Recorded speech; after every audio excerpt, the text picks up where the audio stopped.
ಇದು G+3 total 9 bedroom ಇದೆ.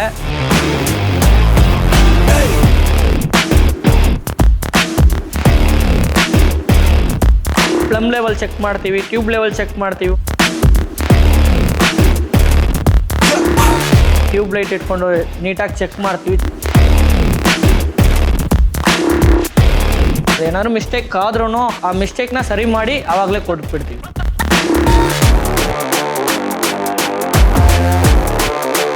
ಒಂದು ಕೋಟ್ ಫ್ರೇಮ್ ಅವರು 2 ಕೋಟ್ ಪೇಂಟ್ ಮಾಡ್ತೀವಿ ಸರ್.